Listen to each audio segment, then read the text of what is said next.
गत एहि कोट पराध हमारे खंडो अनेक विधि समझावो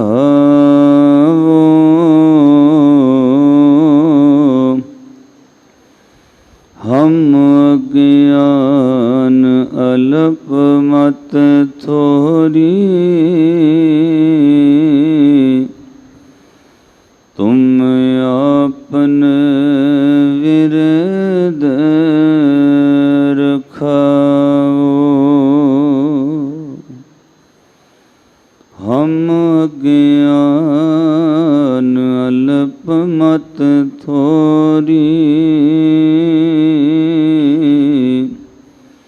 तुम आपन विरद रखावो यारत कर मुल्तान दी फिर करतारपुरे नो आया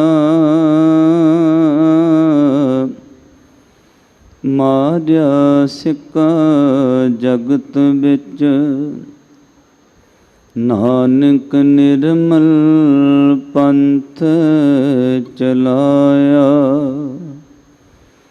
थाप्या लहना जीवन दे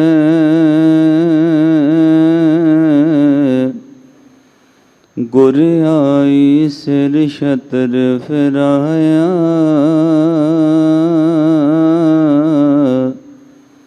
ज्योति ज्योत मिलाए के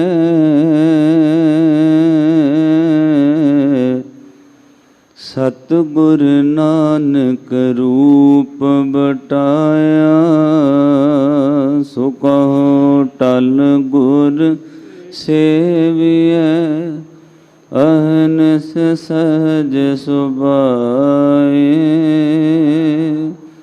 दर्शन पर से गुरु के जन्म मरण दुख जाए।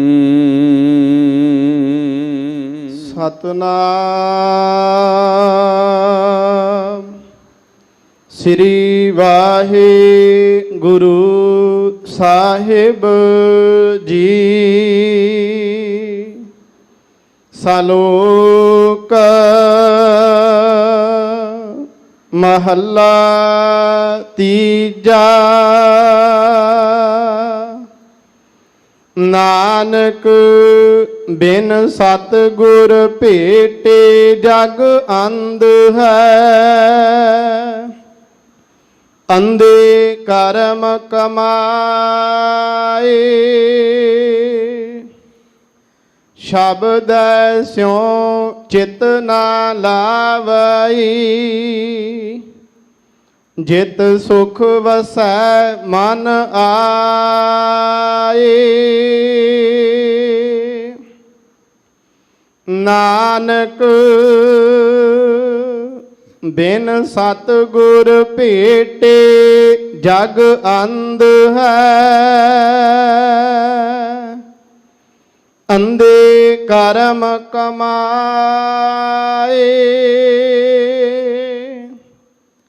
शब्द स्यों चित ना लावई। जित सुख वसै मन आए। तामस लगा सदा फिरै अहनिस जलत बिहाए।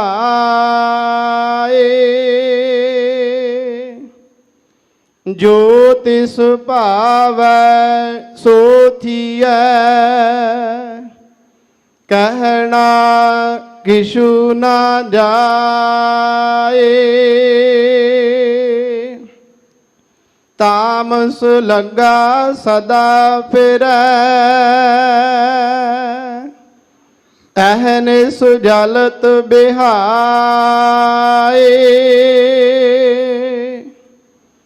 जो तिस भावै सो थियै कहना किछु ना जाए। वाहिगुरु जी का खालसा वाहिगुरु जी की फतेह। परम सन्मानी योग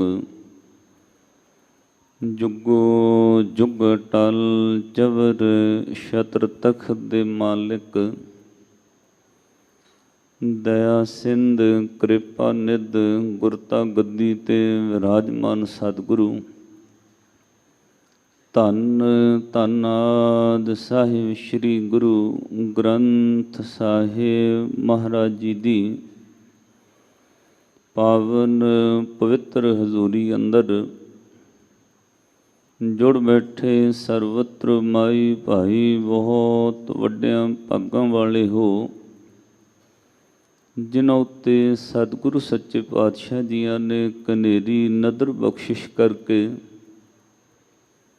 इस संसारिक पदार्थवादी माहौल विचों सतसंगत दियां अमोलक घड़ियां बख्शिश करके निवाजिया है। कोटान कोट शुक्र शुकराना है। धन धन सतगुरु गुरु रामदास साहिब सच्चे पातशाह जियां दा जिन्हां दे पावन पवित्र स्थान तो अमृत वेले सचखंड श्री हरमंदर साहिब जी तो समुची मानवता दे कल्याण हित भले वास्ते गुरसिखां लई मार्गदर्शक सतगुरु श्री गुरु ग्रंथ साहिब महाराज जियां ने प्रकाशमान होकर के सानू अज दा मुख वाक हुक्मनामा बख्शिश किया है, जिस दा पाठ हुणे आप जियां ने भाई साहब भाई रणजीत सिंह जी तिन्हां दे पासों सरवण किया है। ये पावन मुख वाक तीजे पातशाह सतगुरु गुरु अमरदास महाराज जियां दे उचारण किया होया 2 श्लोक और 1 पौड़ी समेत श्री गुरु ग्रंथ साहिब महाराज जियां दे पावन अंग 554 उत्ते बिहागड़े दी वार अंदर सुभाएमान है। अज सतगुरु श्री गुरु अंगद देव साहिब सच्चे पातशाह जियां दा गुरता गद्दी पुरब भी संगतां शरधा भावना नाल मना रहीआं हन। अज दे दिन श्री करतारपुर साहिब दी पावन धरती ते सतगुरु गुरु नानक साहिब महाराज सच्चे पातशाह जी ने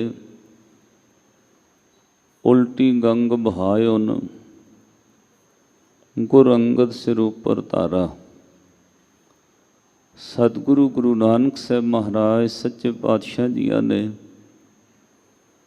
श्री गुरु अंगद देव महाराज जियां नूं नमस्कार करके भाव गुर चेले रहरास की गुरु ने चेले अगे नमस्कार करके ये उल्टी गंग बहा दी और गुरता गद्दी बख्शिश की। इस महान पुरब की कथा नाल भी आपां जुड़ना है। आओ सब तो पहलों करो कृपालता आपो अपनी हाज़री लाओ आसीस बख्शिश करो तां जो आपां रल मिल सतगुर सच्चे पातशाह जी की वडियाई विच अपनी सुरत जोड़ सकीए।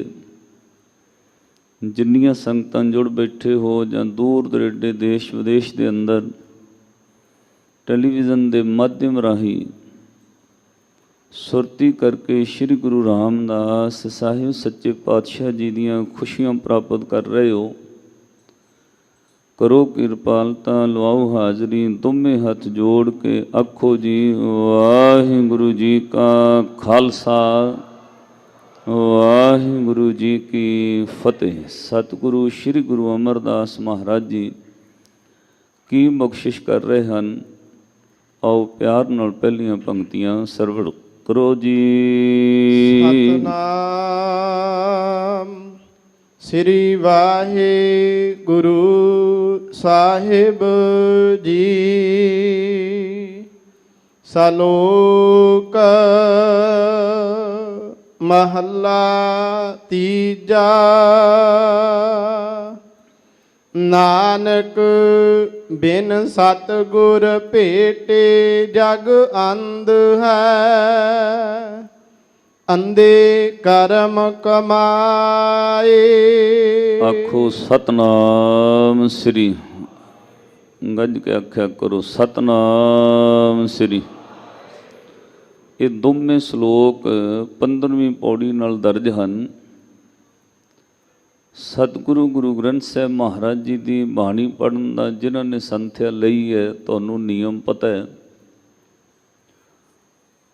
ਅਰਥ ਬਹੁਤ ਸੌਖੇ ਸਮਝ ਆਉਂਦੇ ਹਨ ਜਦੋਂ ਆਪਾਂ ਗੁਰਮੁਖ ਪਿਆਰਿਆਂ ਪਾਸੋਂ ਗੁਰਬਾਣੀ ਪੜ੍ਹਨੀ ਸਿੱਖੀ ਹੋਵੇ। ਹੁਣ ਇੱਥੇ ਵਿਸ਼ਰਾਮ ਦੇ ਕੇ ਭਾਈ ਸਾਹਿਬ ਨੇ ਪੜ੍ਹਿਆ। ਸਵੇਰੇ ਵੀ ਤੁਸੀਂ ਮੁੱਖ ਵਾਕ ਸਤਿਗੁਰ ਜੀ ਦਾ ਸਰਵਣ ਕੀਤਾ। ਨਾਨਕ ਬਿਨ ਸਤਿਗੁਰ ਭੇਟੇ ਜਗ ਅੰਧ ਹੈ। ਨੰਨੇ ਨੂੰ ਕੰਨਾ, ਨੰਨਾ ਕੱਕਾ, ਨਾਨਕ ਮੁਕਤਾ ਹੈ ਕੱਕਾ। ਨਾ ਕੱਕੇ ਨੂੰ ਔਂਕੜ ਹੈ, ਨਾ ਸਿਹਾਰੀ ਹੈ। ਇਹ ਗੁਰਬਾਣੀ ਨਿਯਮ ਹੈ ਪੜ੍ਹਨ ਦਾ ਵੀ ਜਿੱਥੇ ਇਸ ਤਰ੍ਹਾਂ ਮਹਾਰਾਜ ਜੀਆਂ ਦਾ ਨਾਮ ਆਵੇ ਉੱਥੇ ਹਲਕਾ ਜਿਹਾ ਵਿਸ਼ਰਾਮ ਦੇ ਕੇ ਨਾਨਕ ਬਿਨ ਸਤਿਗੁਰ ਭੇਟੇ ਜਗ ਅੰਧ ਹੈ। ਸਤਿਗੁਰ ਜੀ ਦੇ ਨਾਮ ਦੀ ਮੋਹਰ ਲਿਖ ਕੇ ਸ੍ਰੀ ਗੁਰੂ ਅਮਰਦਾਸ ਮਹਾਰਾਜ ਜੀ ਬਚਨ ਕਹਿੰਦੇ ਬਿਨ ਸਤਿਗੁਰ ਭੇਟੇ ਜਗ ਅੰਧ ਹੈ। ਸਤਿਗੁਰੂ ਨੂੰ ਮਿਲਣ ਤੋਂ ਬਗੈਰ, ਕਿਉਂਕਿ ਜੇ ਇਸ ਤਰ੍ਹਾਂ ਆਪਾਂ ਵਿਸ਼ਰਾਮ ਨਹੀਂ ਦੇਵਾਂਗੇ ਤਾਂ ਬਹੁਤ ਸਾਰੀਆਂ ਪੰਕਤੀਆਂ ਜਿਵੇਂ ਜਪਜੀ ਸਾਹਿਬ ਵੀ ਤੁਸੀਂ ਪੜ੍ਹ ਕੇ ਆਏ ਹੋ, ਉੱਥੇ ਸਾਧ ਸੰਗਤ ਨਾਨਕ ਨੂੰ ਨਾਲ ਕੱਕਾ ਲਿਖ ਕੇ ਫਿਰ ਨੀਚ ਲਿਖਿਆ। ਨਾਨਕ ਨੀਚ ਕਹਿ ਵਿਚਾਰ। ਜੇ ਉੱਥੇ ਹਲਕਾ ਜਿਹਾ ਰੁਕ ਕੇ ਕਹਿ ਦਿੱਤਾ ਨਾਨਕ ਨੀਚ ਕਹਿ ਵਿਚਾਰ ਤਾਂ ਅਰਥ ਬਿਲਕੁਲ ਅਨਰਥ ਹੋ ਜਾਣਗੇ। ਇਸ ਲਈ ਮਹਾਰਾਜ ਜੀਆਂ ਨੇ ਸ਼੍ਰੀ ਗੁਰੂ ਅਰਜਨ ਦੇਵ ਮਹਾਰਾਜ ਜੀ ਨੇ ਬਹੁਤ ਵੱਡੀ ਕਿਰਪਾ ਬਖਸ਼ਿਸ਼ ਕੀਤੀ ਹੈ। ਐਵੇਂ ਕੋਈ ਔਂਕੜ ਸਿਹਾਰੀ ਵਾਧੂ ਨਹੀਂ ਲਾਏ ਹੋਏ। ਇਹ ਮਹਾਰਾਜ ਜੀ ਨੇ ਬੜੀ ਵੱਡੀ ਕਿਰਪਾ ਬਖਸ਼ਿਸ਼ ਕੀਤੀ ਹੈ। ਸਤਿਗੁਰ ਜੀ ਬਚਨ ਕਹਿੰਦੇ ਭਾਈ ਸਤਿਗੁਰ ਨੂੰ ਮਿਲਣ ਤੋਂ ਬਗੈਰ, ਗੁਰੂ ਤੋਂ ਬਗੈਰ ਸਾਰਾ ਜਗਤ ਅੰਧੇਰੇ ਵਿੱਚ ਹੈ, ਅੰਨਾ ਹੈ ਔਰ ਅੰਧਕਾਰ ਵਿੱਚ ਅੰਧੇ ਹੀ ਕਰਮ ਕਮਾ ਰਹੇ। ਇਹਦਾ ਭਾਵ ਹੈ ਵੀ ਕਰਮ ਤਾਂ ਲੋਕ ਕਰ ਰਹੇ ਨੇ ਪਰ ਉਹਨਾਂ ਨੂੰ ਇਸ ਗੱਲ ਦਾ ਇਲਮ ਨਹੀਂ ਕਿ ਉਹ ਕਰਮ ਸਹੀ ਹੋ ਰਹੇ ਨੇ ਕਿ ਗਲਤ ਹੋ ਰਹੇ ਨੇ। ਹੁਣ ਅੰਨਾ ਬੰਦਾ ਤੁਰਿਆ ਜਾ ਰਿਹਾ, ਉਹਨੂੰ ਕੀ ਪਤਾ ਮੈਂ ਸਹੀ ਜਾ ਰਿਹਾ ਕਿ ਗਲਤ ਜਾ ਰਿਹਾ, ਕਿਉਂਕਿ ਨਾ ਉਹ ਕੋਈ ਸਾਈਨ ਬੋਰਡ ਪੜ੍ਹ ਸਕਦਾ, ਨਾ ਉਹਨੂੰ ਨਜ਼ਰ ਪੈ ਰਿਹਾ। ਉਹ ਤਾਂ ਤੱਕ ਨਾਲ ਤੁਰ ਰਿਹਾ, ਉਹਨੂੰ ਕੋਈ ਦੱਸ ਸਕਦਾ ਭਾਈ ਤੂੰ ਗਲਤ ਰਸਤੇ ਪੈ ਗਿਆ। ਇਸ ਤਰ੍ਹਾਂ ਸੰਸਾਰ ਦੇ ਅੰਦਰ ਗੁਰੂ ਦੇ ਗਿਆਨ ਤੋਂ ਬਗੈਰ ਆਪਾਂ ਅੰਨੇ ਹਾਂ। ਜੋ ਵੀ ਕਰਮ ਕਰ ਰਹੇ ਸਾਨੂੰ ਲੱਗਦਾ ਆਪਾਂ ਤੁਰ ਰਹੇ ਹਾਂ, ਕਰਮ ਕਰ ਰਹੇ ਹਾਂ, ਪਰ ਇਸ ਗੱਲ ਦਾ ਗਿਆਨ ਗੁਰੂ ਨੇ ਦੇਣਾ ਹੈ ਭਾਈ ਤੂੰ ਸਹੀ ਕਰ ਰਿਹਾ ਕਿ ਗਲਤ ਕਰ ਰਿਹਾ, ਪਾਪ ਹੈ ਕਿ ਪੁੰਨ ਹੈ, ਚੰਗਿਆਈ ਹੈ ਕਿ ਬੁਰਾਈ ਕਰ ਰਿਹਾ, ਤੂੰ ਸੰਸਾਰ ਵਿੱਚ ਕੀ ਕਰ ਰਿਹਾ। ਜਿੰਨੀ ਦੇਰ ਗੁਰੂ ਦਾ ਗਿਆਨ ਨਹੀਂ ਜਗਤ ਅੰਨਿਆਂ ਦੀ ਨਿਆਈ ਹੈ। ਇਸੇ ਨੂੰ ਮਹਾਰਾਜ ਇੱਕ ਸ਼ਲੋਕ ਵਿੱਚ ਕਹਿੰਦੇ ਨੇ ਜੇ 100 ਚੰਦਾ ਉਗਮੈ ਸੂਰਜ ਚੜੇ 1000 ਇੱਤੇ ਚਾਨਣ ਹੁੰਦਿਆਂ ਗੁਰ ਬਿਨ ਘੋਰ ਅੰਧਾਰ। ਇੰਨਾ ਚਾਨਣ ਭਾਵ ਤੇਰੇ ਕੋਲ ਬਾਹਰੀ ਅਕੈਡਮਿਕ ਐਜੂਕੇਸ਼ਨ ਦਾ ਗਿਆਨ ਵੀ ਹੋਵੇ, ਤੂੰ ਪੜ੍ਹਿਆ ਲਿਖਿਆ ਵੀ ਹੋਵੇ, ਪਰ ਇਹ ਗੱਲ ਸੱਚ ਹੈ ਭਲਿਆ ਗੁਰੂ ਤੋਂ ਬਗੈਰ ਅੰਧਕਾਰ ਅਗਿਆਨਤਾ ਤੂੰ ਅੰਨਾ ਹੈ। ਗੁਰੂ ਤੋਂ ਬਗੈਰ ਹਨੇਰਾ ਹੀ ਹਨੇਰਾ ਹੈ। ਗੁਰੂ ਤੈਨੂੰ ਦੱਸੇਗਾ ਪਾਪ ਕੀ ਹੈ ਤੇ ਪੁੰਨ ਕੀ ਹੈ। ਇਹ ਵਿਚਾਰ ਤੂੰ ਗੁਰੂ ਕੋਲੋਂ ਸਿੱਖੇਗਾ, ਗੁਰੂ ਤੋਂ ਬਗੈਰ ਤੈਨੂੰ ਦੱਸ ਹੀ ਨਹੀਂ ਸਕੇਗਾ।